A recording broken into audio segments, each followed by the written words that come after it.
Chat GPT से निकाले मैंने कुछ ये प्रोमिसेस के क्वेश्चंस। तो चलिए एक एक करके इनको सॉल्व करते हैं। तो पहला प्रॉमिस का क्वेश्चन है कि write a function that returns a promise which resolves after a specified time duration, then use this function to demonstrate chaining of this promises. चलिए बनाते हैं पहले एक फंक्शन। तो फंक्शन का नाम देंगे हम लोग डिले दे देते हैं, डिले फंक्शन। और इसके अंदर ड्यूरेशन को एज अ पैराम्स हम लोग पास करते हैं। और फिर इस फंक्शन के अंदर हम रिटर्न करना है, क्या करना है, हमें रिटर्न करना है प्रॉमिस को। तो रिटर्न न्यू प्रॉमिस। प्रॉमिस के अंदर एक कॉल बैक फंक्शन होता है और उस कॉल बैक के अंदर दो चीज़ें होती है, एक रिजॉल्व और एक रिजेक्ट।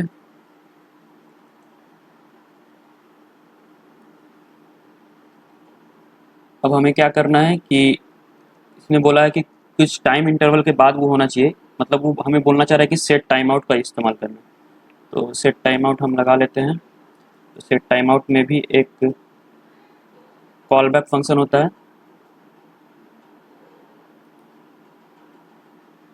कॉल बैक फंक्शन का जो हम मिली सेकेंड में टाइम देते हैं उसको भी हम ड्यूरेशन का ही नाम दे देते हैं, ताकि वो हम पास कर सके और इसमें जो चेनिंग बोला गया है उस चेनिंग को हम आगे जाके कर सके।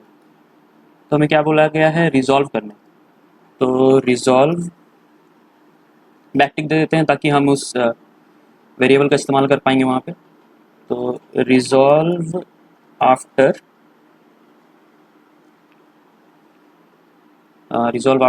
ड्यूरेशन, जो भी ड्यूरेशन हम देंगे उसके बाद ये रिजॉल्व हो जाना चाहिए।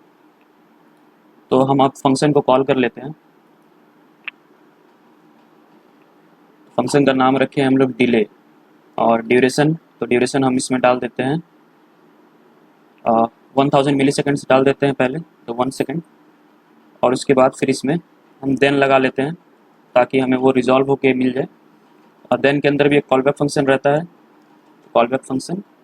और देन के अंदर जो भी हम यहाँ रिजॉल्व करके आएगा उसको एक पैरामीटर पास करना पड़ेगा। तो एक मैसेज लिख देते हैं, इसका नाम मैसेज, और लॉग कंसोल लॉग करवा देते हैं, तो मैसेज।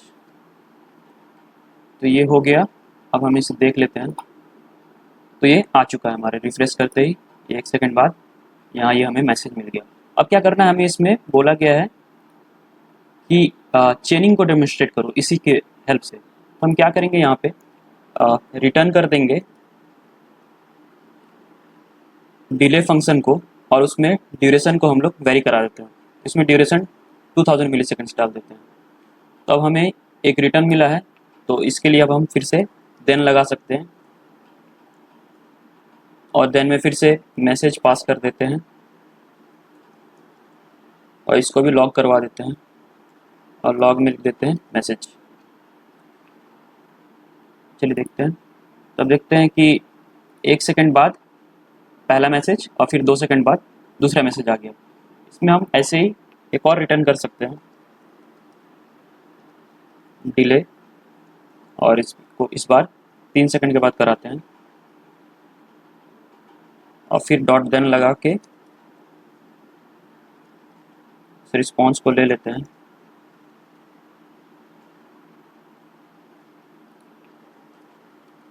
मैसेज मैसेज, तब हमें 3 मैसेजेस मिलेंगे हर 1 सेकंड के बाद। हाँ, तो ये क्वेश्चन तो हो गया। अब हम अगले क्वेश्चन की तरफ बढ़ते हैं। इसको हम यहाँ से हटा देते हैं। अगला क्वेश्चन है, create a promise that resolve successfully if a random number generated is even and rejects if odd, handle both cases using dot then and dot catch. तो हमें बेसिकली करना क्या है, एक रैंडम नंबर जनरेट कराना है। तो पहले एक रैंडम नंबर जनरेट करा देते हैं। तो रैंडम नंबर का नाम हम लोग लेते हैं लेट रैंडम नंबर। अब रैंडम नंबर जनरेट कराने के लिए हम मैथ डॉट रैंडम और मैथ डॉट फ्लोर का इस्तेमाल करेंगे। तो मैथ डॉट फ्लोर के अंदर मैथ डॉट रैंडम, और इस मैथ डॉट रैंडम का एक रेंज हम लोग सेट कर लेते हैं 100 तक। 100 से मल्टीप्लाई कर देंगे तो 1 to 100 वो हमें देगा रैंडमली नंबर। अब इसको लॉक करवा देते हैं, लॉक करवा दें रैंडम नंबर को। अब चेक करते हैं, देख सकते हैं रैंडम नंबर यहाँ पे जनरेट होना शुरू हो गया है, जो कि इवन ऑड दोनों है और 100 तक का रेंज है इसका। अब हमें क्या करना है, अब हमें बोला गया है करने के लिए एक प्रॉमिस क्रिएट करो जिसमें रिजॉल्व हो जब वो रैंडम नंबर इवन हो और रिजेक्ट हो जब वो रैंडम नंबर ऑड हो। तो हम एक प्रॉमिस बना लेते हैं, प्रॉमिस का नाम रख देते हैं हम लेट इवैल्यूएट नाम रख देते हैं, इवैल्यूएट न्यू प्रॉमिस। और प्रॉमिस के अंदर एक कॉल बैक जाएगा और कॉल बैक के अंदर क्या होगा, एक रिजॉल्व और एक रिजेक्ट, रिजॉल्व और रिजेक्ट। अब हमें क्या बोला गया है कि अगर इवन हो तो रिजॉल्व करो, तो हम इफ कंडीशन लगा लेंगे, इफ रैंडम नंबर, तो इवन के लिए क्या करना पड़ेगा, उसको मॉड्यूलस करना पड़ेगा 2 से, और उसका वैल्यू अगर 0 है तो वो इवन हो जाएगा। तो मॉड्यूलस 2 इज इक्वल टू 0 अगर है तो हमें क्या दे दो, रिजॉल्व दे दो, रिजॉल्व करवा दो उसको। और रिजॉल्व के अंदर हम पास कर देते हैं कि number is even.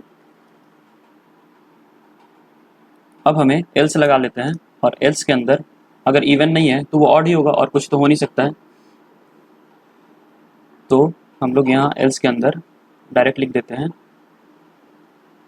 Reject, reject, और रिजेक्ट में लिख देते हैं नंबर इज ऑड।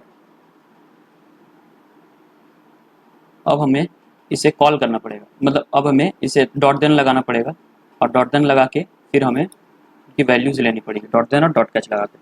तो डॉट देन, देन के अंदर मैसेज लिख देते हैं, और ये कॉल बैक फंक्शन, और ये फंक्शन लगा देते हैं यहाँ पे, लॉक करवा देते हैं मैसेज, और फिर इसी में डॉट कैच भी लगा देते हैं ताकि हमें एरर मिल जाए, दूसरा मैसेज मिल जाए।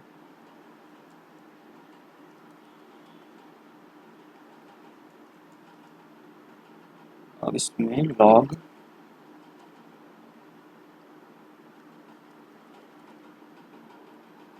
तब जैसे जैसे ये रैंडम नंबर जनरेट करेगा वैसे वैसे वो बताएगा कि ये ऑड है कि इवन है। जनरेट किया है यहाँ पे तो वो बोल रहा है इवन है। चलिए हम रैंडम नंबर जनरेट करें, 14 इवन, 49 ऑड, 49 फिर से आया, फिर से 17 odd, 16 even, 84 even, 74 even, 39 odd. तो ये 2 क्वेश्चन हम लोगों ने चैट जीपीटी का सॉल्व कर लिया है। क्वेश्चन है, implement a function that takes an array of promises and returns a promise that resolves when all the input promises have resolved or reject as soon as one of the promises rejects। तो इसको करके देखते हैं। तो इसमें promise dot all use करना है, वो पहले से दे चुका है टॉपिक। तो पहले promises को बनाते हैं, const promise 1 promise, और यहीं पे इसको रिजॉल्व भी कर देंगे, ज़्यादा बड़ा हम promise यहाँ बनाएंगे नहीं। रिजॉल्व के अंदर promise 1 ही डाल देते हैं।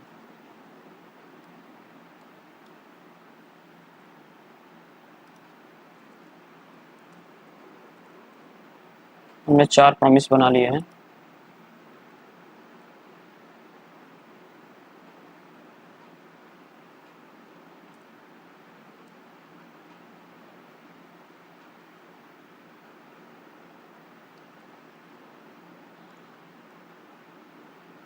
अब इनको एक एरे में डाल देते हैं ताकि फिर वो हम फंक्शन में ले सके। तो const array is equal to promise 1, promise 2, promise 3, promise 4। अब एक फंक्शन हमें बनाने बोला गया जिसमें ये एरे को पास करना है। तो एक फंक्शन बना लेते हैं जिसका नाम रख देते हैं एरे ऑफ promises, और इसके अंदर पास क्या होगा, ये एरे। और फिर बोला क्या गया है कि यहाँ पे रिजॉल्व और रिजेक्ट करना है इन सारे प्रोमिसेस को लेके। तो प्रॉमिस डॉट ऑल का यहाँ पे इस्तेमाल करेंगे हम लोग। तो रिटर्न कर दो प्रॉमिस डॉट ऑल, तो प्रॉमिस डॉट ऑल के अंदर क्या जाएगा, ये एरे। और फिर इस फंक्शन को यहाँ पे कॉल कर लेते हैं,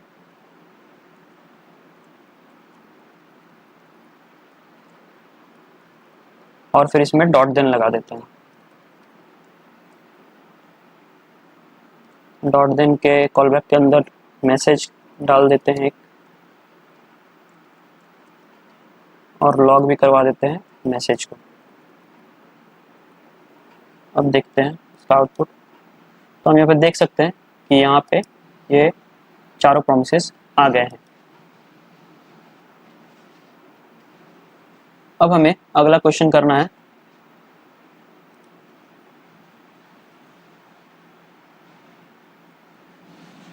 right a function that takes an array of promises and returns a promise that resolves और रिजेक्ट। मतलब कुल मिला के यहाँ पे हमें प्रॉमिस डॉट रेस का इस्तेमाल करना है, जिसमें हमें प्रॉमिस डॉट रेस क्या करता है कि जो भी सबसे पहले जो भी प्रॉमिस रिजॉल्व या फिर रिजेक्ट हो जाता है उसे पास कर देता है, वो उसे पहले प्रिंट कर देगा वो। तो चलिए इसके लिए हमें प्रॉमिसेस बनाने होंगे। तो const promise 1 is equal to new promise, और इस बार हमें सेट टाइम आउट का इस्तेमाल करना है, resolve reject set time out.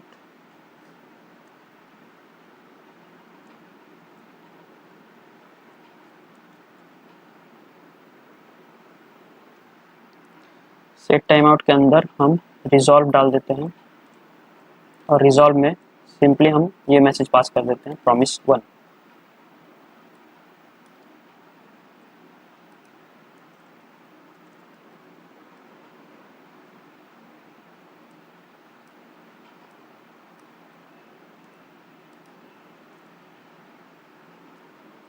तो हम यहाँ पे 3 ही प्रॉमिस बनाते हैं।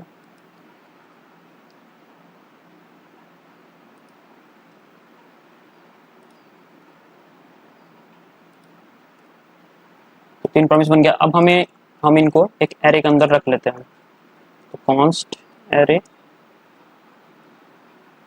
Promise 1 promise 2 promise 3।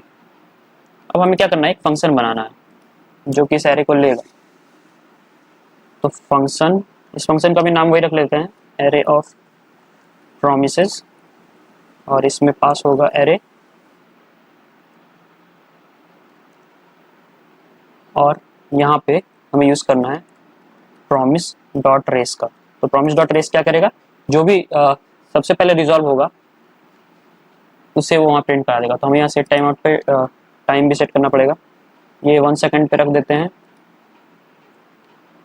ये हाफ सेकंड पे रख देते हैं, और ये 2 सेकंड पे रख देते हैं। प्रॉमिस डॉट रेस, इसे हमें रिटर्न करना पड़ेगा प्रॉमिस डॉट रेस, और इसमें पास कर देते हैं हम सिंपली इस एरे को। अब हम इस फंक्शन को कॉल करते हैं, एरे ऑफ प्रॉमिसेस, और इसमें डॉट देन लगा देते हैं।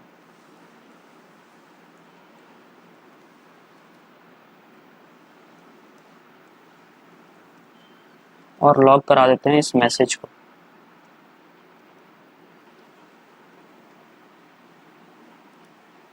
तो आप देख सकते हैं यहाँ प्रॉमिस 2 आ गया है, क्योंकि प्रॉमिस 2 का सबसे कम ड्यूरेशन था। अब हम इसे चेंज करके देखते हैं। अब ये प्रॉमिस 3 आ गया। अगर हम यहाँ रिजेक्ट भी कर देते हैं तो ये एरर देगा, क्योंकि अभी हमने इसमें डॉट कैच का इस्तेमाल नहीं किया है। तो हम इसमें डॉट कैच भी लगा लेते हैं, डॉट कैच का मैसेज, और इसको कंसोल लॉग करा लेते हैं मैसेज। तो प्रॉमिस 3 आ रहा है रिजेक्ट पे भी, रिजेक्ट है फिर इसके बावजूद भी, क्योंकि इसका टाइम सबसे कम है।